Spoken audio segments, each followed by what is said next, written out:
Kai couple Willem Reichardt and Marianne Borg are celebrating a monster catch. They recently reeled in a 138-centimetre barramundi at Kinchant Dam. Marianne took a few photographs of the once-in-a-lifetime catch before releasing it back into the water. No way. What have you done, Marianne? Whoa, this thing is nudging world record. It's massive. This is insane. This is a massive fish. What can you say? This is unreal. We have no idea how big this fish is, but yeah, nudging world record. It's got to be 100 pounds. Surely. Right, we got to get this thing back in the water. Yes, please. What did you catch it on anyway?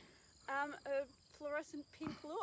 Unreal. You are a machine. This is, a loss for words. We got to get him in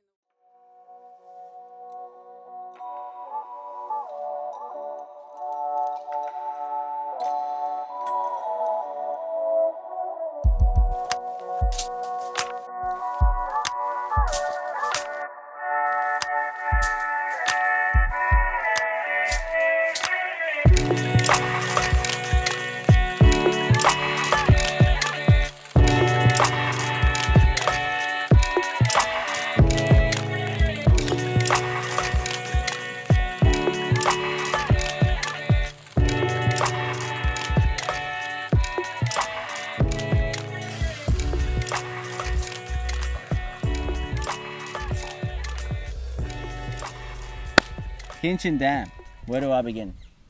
This is home to Mecca Barra. Monsters. Monster Barra. Monster Barra. It's beautiful little dam. Not a big dam, but it's a short drive from Mackay, about half an hour.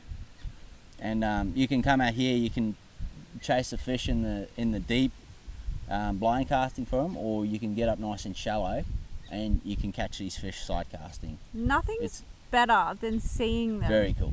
Seeing them, like, just And you can see around. them cruising around. Sometimes you just sit Unreal. back and we just watch them, and it's very, very cool.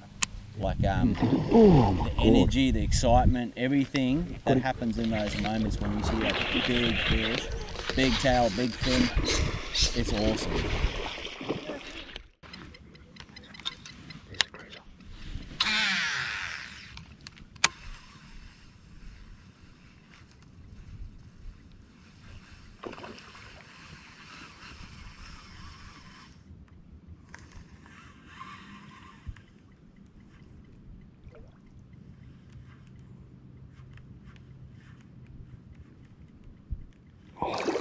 God.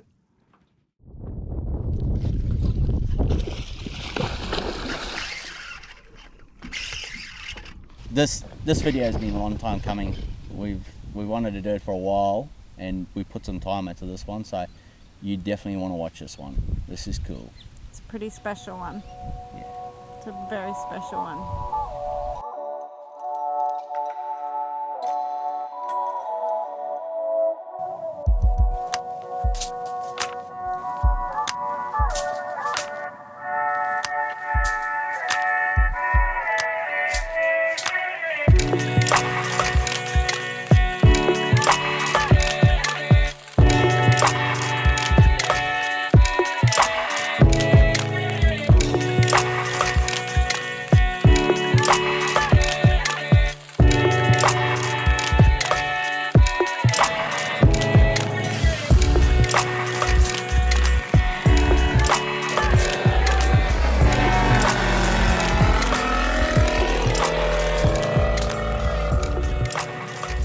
That lad's crazy. It's good because you can come out here and you can go camping, or you can Oh, the skiing. grounds. At the moment we've got skiers everywhere out here, so It's school holidays, but the grounds here are so well kept, and I will give that very well to maintained. Sunwater, the council. It's so well maintained. So half of the grounds is actually camping, which is known as Kinchant Dam Waters. That's the camping spots. You've got campgrounds, powered sites, unpowered sites, cabins. I think they started about $20 for camping a night, and there's a big eatery area there, deck that you can have a beer on. It's just a really beautiful spot to be. Yeah, it's magic, eh? Yeah, it's very well kept. Yeah. So the people that fish out here are super passionate. There's a passionate group of anglers, and I think it was a few years ago, in the wake of Cyclone Debbie, we had a massive amount of rain out here, and for the first time in a very long time, the dam actually spilt, and there was a group of anglers that came together and they put a big rescue mission on. Between us all, we saved I think it was a couple hundred barra, got put back from the weir below the dam back into the dam. Like, we actually caught these fish by net, hand nets and by hand, and relocated them from the bottom of the spillway back into the dam. The biggest one we got about 2 o'clock this morning was 1.30 metre on the measure. So big fish. Yeah. Somewhere 35, maybe 40 kilos. And all the fish are swum off strongly? All the fish, there's one probably a little bit sluggish, but all the fish that we've taken from below, we've got them up nice and quick. Kept them in the water as long as we could. And yeah, once we got them back up the top, the majority of them are charged off. Yeah, really strong, so it looks good.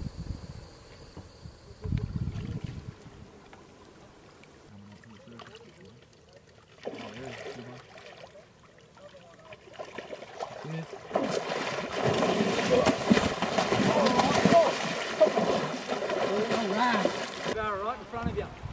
Whoa, holy world. Going round, you got him. Oh. Close the hole up there. Oh, that's porpoise in front of you. Towards you, Corey. Hey, Ali and Bob. Here you go. Got him, you got him. You got him. Good fish. Good fish. Yeah, all right. What was that? Oh, brother, nearly got fucked. That's that big one, man. Oh, ho, ho, ho. Oh, fuck. Big go.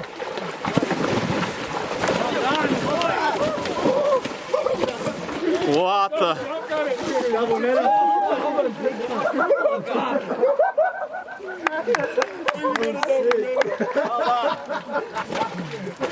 Wider now. Oh, I caught. They come out. I gotta stop moving so much after something like that happens. Oh, what the?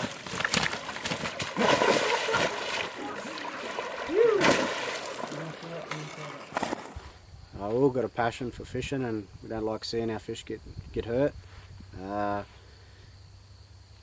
We pay money each year to stock fish into these dams, and it'd be, you know, a real shame to see them all go to waste down here. You know, get caught in a shallow pool and die of, like, hot water.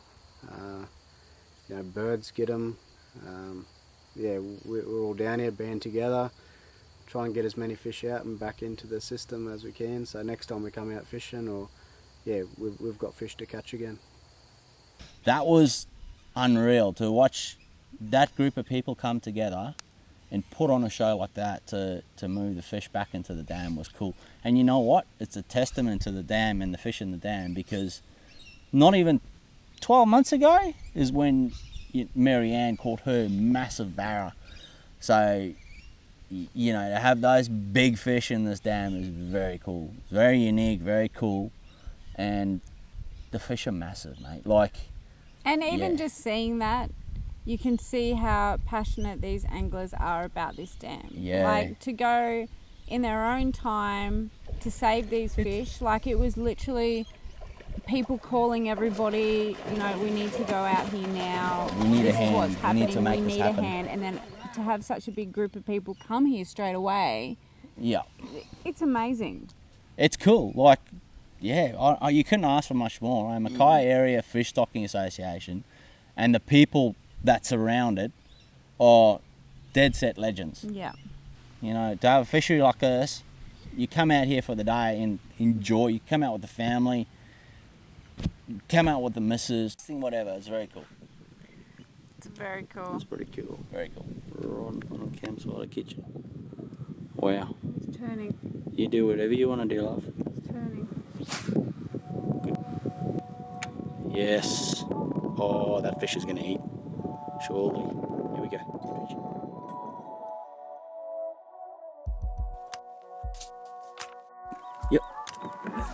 Oh, you bastard. That was pretty cool. He's still there. Go again. Yep, this fish is going to eat again.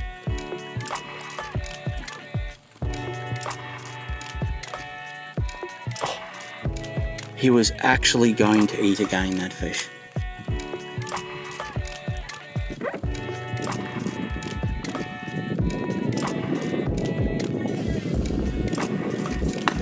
What is that? Oh, what is that? That's cold, mate. Gee. Oh, that was so cool. Stupid. Oh my god. Look at that fish. Good cast.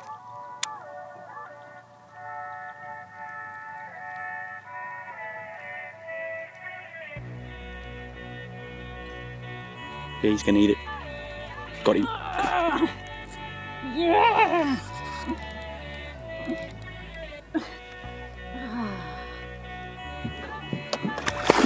Oh. Alright. Alright.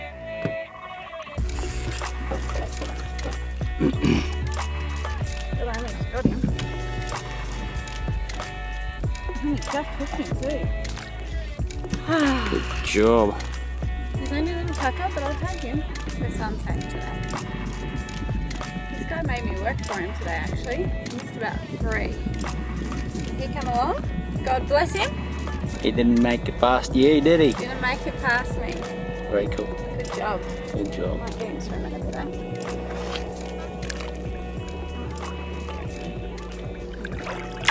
Ooh, cranky. He's like, get me out of here.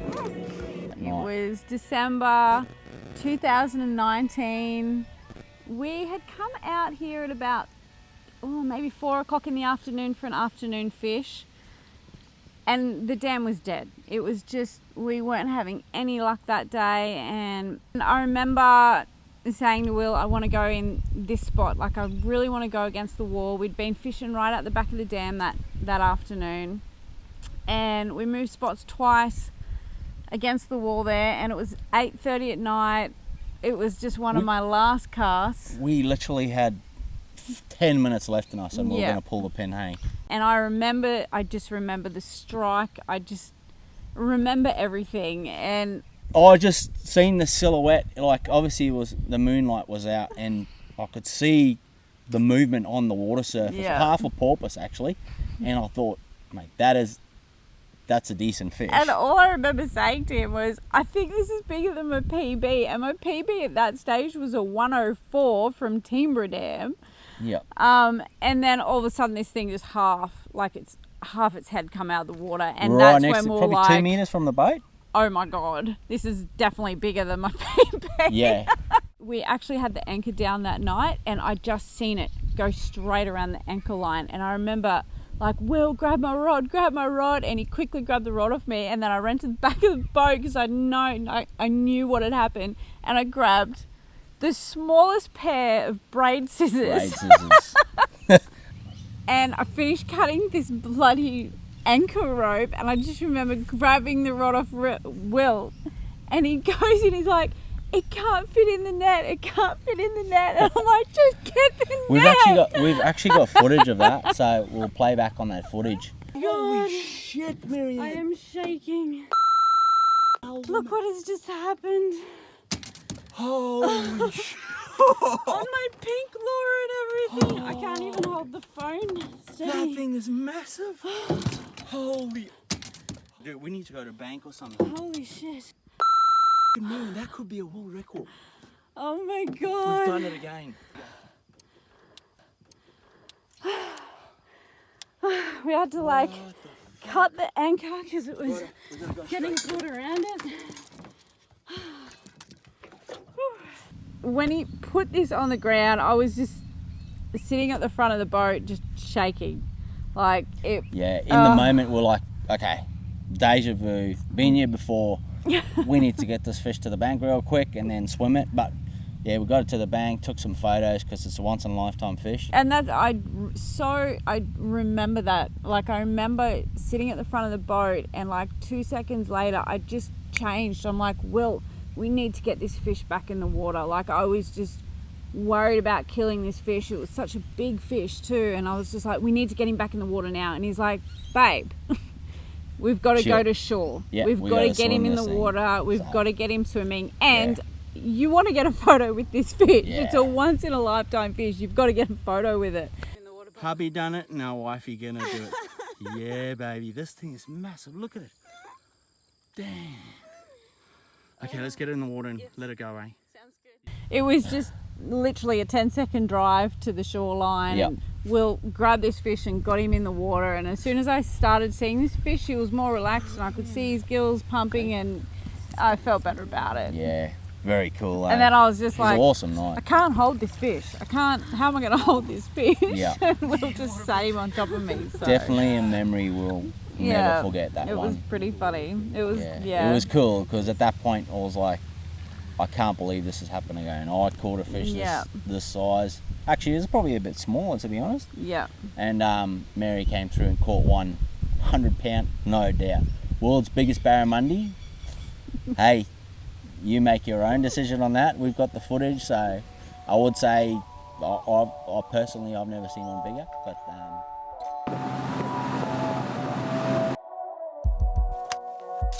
swimming.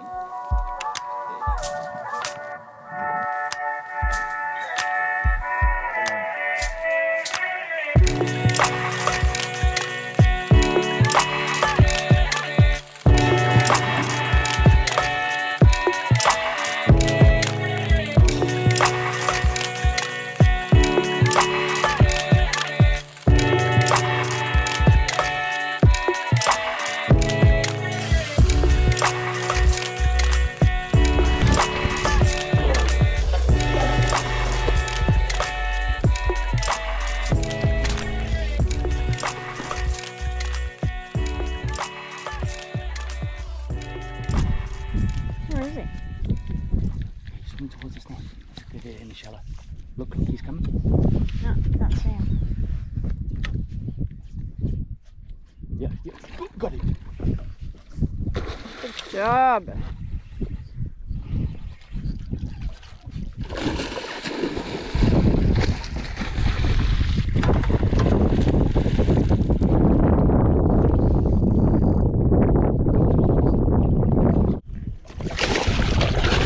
Let it go. He's alright. Shape through it all.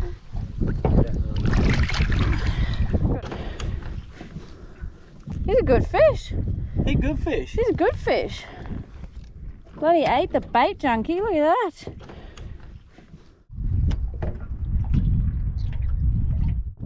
Yeah. How good's that? They're big, they're healthy, very cool. Ew. So, I've had some pretty cool achievements in my fishing career thus far, and lucky enough to work alongside some cool companies as well. But two of my biggest highs, the first one being the barramundi, that massive barramundi I caught a few years ago here in Kinchant Dam. That's a pretty unreal memory. That fish was massive. When you're in a moment like that, you don't really know how, it's a bit of a shock, so you don't know really how to deal with that situation. We put the fish back in the water, we swam it for a while, kind of knew at that point that the fish was done for. Like, we ended up running back to the boat ramp, we re-weighted at the boat ramp, tried to swim it, and there was nothing more I could do for the fish. So we ended up keeping that fish, and I think that's a big lesson that I learned. And when Mary caught hers, to get that fish back in the water and swim it and let it go was, they say that saying where you live and you learn. Well, that was one of those moments. And I think that's another reason why I switched when I caught mine, where I was like, get it back in the water now, because I did see the aftermath of what happened when Will had caught his fish. It was such a big achievement in his life. I'll talk about that a bit more. Yeah. that was like me being as a person. Everyone will know me as a person. I'm super passionate about fishing, hunting, all that sort of stuff. But having that, I'm like, you know, it was overwhelming. I was like, and then to watch the fish die and go, okay, well, you know, it's not really what I wanted at the end of the day. I would have preferred to put the fish back, but that didn't happen. It was such a high, and I was so excited to share that experience with people on social media and that sort of thing. And all the emotions I went through that period. Obviously, I'm a lot older now, a lot more mature, but all the emotions I went through, and this is how things can affect people in life, of being tagged in and, oh, he's a fish killer, and that photo went viral on social media. Millions of people and have to seen this it. day we're still getting tagged. Yeah, in we this, still in get the tagged in it articles and to the this photos day. and Yeah, and I'm glad that we'll learn from it. It's a pretty big thing, but it sucked the life out of me a bit too, because it was such a high and then it got turned into such a negative. So, you know, it's, very grateful to have caught the fish. It's on my wall now, and it's kind of got me in a position now where I am in life where, you know, I live for this stuff. So to have that memory and be in that experience again was pretty awesome. I'm very grateful, very happy. Where that kind of took me, in a sense, is from that time to where I am now and the achievements I've had in between. Over a 2-year period, I fished, I think it was 6 tournaments, and 5 of them finished top 3, and it ended up putting myself and one of my best mates into Australia's top ranked barra angler. And then at that point we were like, okay, we've done it, that's cool, and we kicked on. But to go through all these cool experiences in life, honestly very grateful, very happy with how everything's turned out, and we're just getting started. We keep saying it, but we're lucky to be in the position we're in now. In life, and we're just getting started. And everything that you've gone through with your tournaments, with your experiences with fishing, like, I'm forever grateful as well, because this is all knowledge that he's kind of passing on to me. And I don't get this very often, so and he's sharing this now with me, and it's become a massive part of my life now. Yeah, you love it, hey? I grew up on property. I've always been on property or around horses, outdoors. I actually used to ski on this dam when I was younger, so it's great that he's kind of brought me into that part of his life, and I've got such a big passion for it now, and just seeing the passion that he holds for fishing, it warms my heart. Yeah, cool. High five. We'll finish it at that.